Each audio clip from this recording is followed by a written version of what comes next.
Halo teman-teman, welcome back to my channel. Nah, kali ini kita akan bahas sekolah kedinasan ya. Oke, apakah kalian siap? Yuk lanjut. Pengen kuliah tapi langsung dijamin kerja setelah lulus. Sekolah kedinasan bisa jadi jalan ninja kamu. Tapi ingat, proses seleksinya ketat dan penuh tantangan, terutama di tahap tes fisik dan wawancara. Nah, di video kali ini kita bakal bahas tuntas strategi menghadapi seleksi fisik dan wawancara sekolah kedinasan, plus kelebihan sekolah kedinasan dibanding kuliah biasa. Ayo, simak sampai akhir ya. Jangan lupa like, komen, dan subscribe channel ini supaya channel ini bisa berkembang. Apalagi kalau kalian ingin berbagi informasi terkini. Nah, yang pertama, mari kita bahas apa itu sekolah kedinasan. Sekolah kedinasan adalah lembaga pendidikan tinggi yang dikelola langsung oleh kementerian atau lembaga negara tertentu, seperti Kementerian Keuangan, BSSN, BPS, dan yang lain. Lulusannya langsung diangkat menjadi PNS atau ASN di instansi yang bersangkutan. Contohnya, STAN dari Kementerian Keuangan, biasanya identik dengan akuntansi dan keuangan negara. Kemudian ada STIN dari Badan Intelijen Negara. Ada juga IPDN dari Kementerian Perdagangan Dalam Negeri. Ada juga STIS dari BPS yang berpusat pada statistik dan data. Ada juga Poltekim dan Poltekip dari Kemenkumham. Serta ada STMKG. Nah, ini dari BMKG atau Badan Meteorologi dan Geofisika. Nah, lanjut, kelebihan apa sih sekolah kedinasan itu? Kenapa banyak orang ingin masuk sekolah kedinasan? Saya akan beritahu kamu beberapa alasannya. Yang pertama, biaya kuliah gratis. Nah, bahkan pada sebagiannya diberi uang saku. Langsung ketika sudah lulus mereka akan diangkat menjadi ASN. Dan pastinya pendidikannya disiplin dan struktur, mirip pendidikan militer, serta prospek kerja yang jelas dan stabil. Nah, setelah itu mari kita bahas tahapan seleksi sekolah kedinasan. Nah, pada seleksi kedinasan ada seleksi yang cukup panjang dan ketat. Setiap sekolah bisa saja punya tahapan yang berbeda. Tapi secara umum, ini 6 tahapan utama yang biasanya harus kamu lalui. Yang pertama, ada seleksi administrasi. Tujuannya adalah menyaring peserta yang tidak memenuhi syarat yang dasar, yaitu dicek. Yang dicek adalah yang pertama, usia. Biasanya maksimal 21 sampai 23 tahun.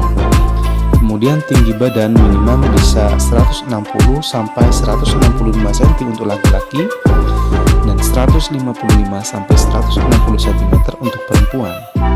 Nilai rapor atau ijazah minimal, dokumen seperti KTP, KK, pas foto, surat sehat, dan yang lainnya.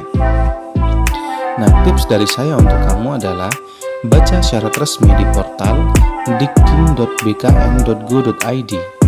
Upload dokumen yang jelas dan sesuai ukuran, dan jangan pernah menganggap remeh tahap ini. Banyak yang gagal karena salah upload atau syarat yang tidak terpenuhi. Yang kedua adalah tes SKD atau biasa kita kenal dengan seleksi kompetensi dasar. Diselenggarakan oleh BKN dan menggunakan sistem CAT atau Computer Assisted Test. Materi SKD ada 3. Yang pertama adalah TWK, yang kedua adalah TIU, dan yang ketiga adalah TKP. Nah, pada TWK itu adalah tes wawasan kebangsaan. Isinya biasanya tentang Pancasila, UUD 1945, sejarah Indonesia, NKRI, dan Bhinneka Tunggal Ika. Pada TIU atau kita kenal dengan tes intelijensi umum, isinya adalah logika, matematika, verbal, spasial, dan analitik. Sedangkan untuk TKP adalah tes karakter pribadi. Biasanya intinya adalah tentang integritas, kerjasama tim, dan orientasi pelayanan. Nah, pada tahapan SKD ada juga nilai ambang batas. Nah, nilai ambang batas ini atau KKM biasanya diatur tiap tahun oleh BKN. Tips dari saya adalah latih soal SKD dari tahun sebelumnya. fokus pada kecepatan dan ketepatan, serta banyak pelatihan chat online, contohnya di YouTube. Lanjut setelah SKD, ada tes kesehatan dan kebugaran fisik. Tes kesehatan seperti pada umumnya, pemeriksaan tekanan darah, mata, THT, postur tubuh, ronsen, dan rekam jantung. Kemudian ada tes urin, dan biasanya ini untuk mendeteksi narkoba. Kemudian ada tes fisik atau kebugaran.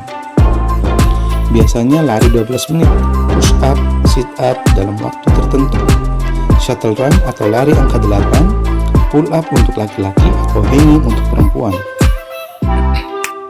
Nah, tips dari saya adalah periksa kondisi tubuh ke puskesmas atau rumah sakit jauh-jauh hari sebelum kalian mendaftar. Kemudian rutin olahraga ringan hingga berat, serta fokus pada daya tahan. Lanjut ke tes psikologi atau mental ideologi. Tujuannya adalah jelas untuk mengukur stabilitas mental dan kepribadian. Jenis tesnya, tes kepribadian, logika, konsistensi, simulasi kerja dalam tekanan, serta kadang disertai wawancara psikologi singkat. Tips dari saya adalah tidur yang cukup, kemudian tetap tenang, jawab sesuai kepribadian, jangan dibuat-buat, fokus pada konsistensi jawaban. Nah, yang kelima ada wawancara individu. Nah, materi wawancara biasanya adalah tentang yang pertama, motivasi untuk masuk ke sekolah, pengetahuan tentang instansi, komitmen, dan sikap terhadap tugas negara, tes karakter, dan ideologi. Tipsnya dari saya adalah kenali instansi dan tugasnya, berlatih menjawab dengan runtut dan percaya diri, jujur, sopan, dan tetap semangat walau ditekan. Lanjut ke tes akademik atau khusus instansi, biasanya opsional. Contohnya, STIS biasanya mengadakan tes matematika lanjutan. STIN biasanya juga mengadakan tes psikotes tambahan atau penilaian lapangan. Pada IPDN punya tes pantukir atau pantauan akhir yang menilai totalitas. Nah, setiap tahapan adalah proses seleksi. Gagal satu saja, kamu tidak bisa lanjut ke tahap berikutnya. Jadi, persiapkan diri kalian sekarang juga, terutama 2 tahap paling krusial yang akan kita bahas setelah ini, tes fisik dan wawancara. Oke, tips lolos seleksi fisik.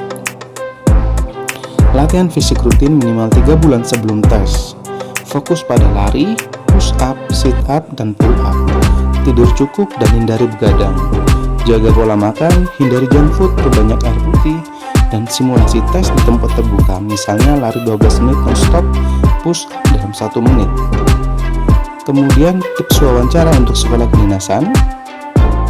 Yang pertama adalah wawancara bukan hanya mencari siapa yang pintar, tapi seberapa kuat motivasinya, apakah dia cocok, apakah punya integritas dan punya komitmen.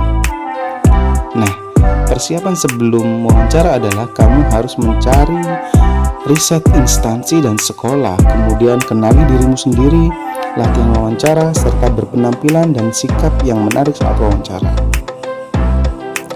Contoh pertanyaan wawancara dan cara menjawabnya. Pertanyaan pertama, kenapa kamu memilih sekolah ini? Jawaban yang kuat adalah, karena saya ingin berkontribusi secara langsung dalam pelayanan publik. Sekolah ini menawarkan pendidikan disiplin yang siap membentuk karakter saya sebagai abdi negara. Kemudian pertanyaan kedua, apa yang akan kamu lakukan jika ditempatkan di daerah terpencil? Jawaban yang kuat adalah, bagi saya dimanapun saya ditempatkan adalah amanah negara, dan seterusnya. Intinya wawancara adalah tentang siapa dirimu sebenarnya, bukan sekedar pintar, tapi siap tidak kamu jadi pelayan masyarakat. Kalau kamu siapkan dirimu dari sekarang, kamu akan berbeda. Masuk sekolah kedinasan bukan soal pintar saja, tapi soal mental, fisik, dan kesiapan total. Semoga tips tadi bisa bantu kamu menyiapkan diri dengan lebih baik. Jangan lupa like, share, dan subscribe supaya kamu nggak ketinggalan info terbaru seputar dunia pendidikan dan